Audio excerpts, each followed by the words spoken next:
السلام علیکم ورحمۃ اللہ وبرکاتہ۔ بسم اللہ الرحمن الرحیم۔ حضرت ادریس کا اصل نام اخنوخ ہے۔ آپ حضرت نوح کے والد کے دادا ہیں۔ حضرت آدم کے بعد آپ ہی پہلے رسول ہیں۔ آپ کے والد حضرت شیث بن آدم ہیں۔ سب سے پہلے جس شخص نے قلم سے لکھا وہ آپ ہی ہیں۔ کپڑوں کے سینے سے اور سلے ہوئے کپڑے پہننے کی ابتدا بھی آپ ہی سے ہوئی۔ اس سے پہلے لوگ جانوروں کی کھالیں پہنتے تھے۔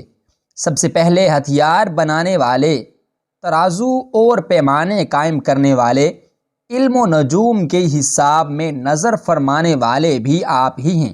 یہ سب کام آپ ہی سے شروع ہوئے۔ اللہ تعالیٰ نے آپ پر 30 صحیفے نازل فرمائے۔ آپ اللہ تعالیٰ کی کتابوں کا بکثرت درس دیا کرتے تھے، اس لیے آپ کا لقب ادریس ہو گیا، اور آپ کا یہ لقب اس قدر مشہور ہو گیا کہ بہت سے لوگوں کو آپ کا اصلی نام معلوم ہی نہیں۔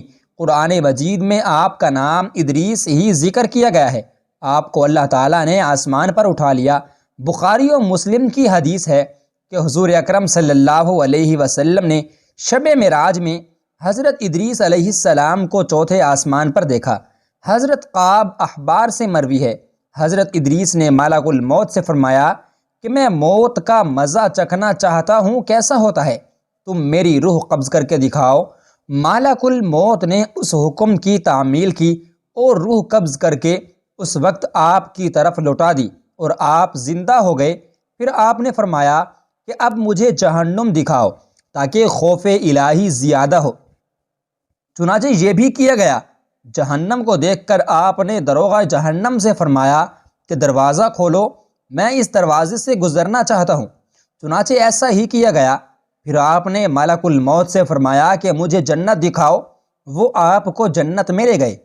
آپ دروازوں کو کھلوا کر جنت میں داخل ہوئے۔ تھوڑی دیر انتظار کے بعد ملک الموت نے کہا کہ اب آپ اپنے مقام پر تشریف لے چلیں۔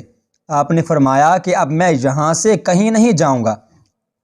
اللہ تعالیٰ نے فرمایا کہ ہر نفس نے موت کا ذائقہ چکھنا ہے، میں چکھ ہی چکا ہوں۔ اور اللہ تعالیٰ نے یہ فرمایا کہ ہر شخص کو جہنم پر سے گزرنا ہے، تو میں گزر چکا۔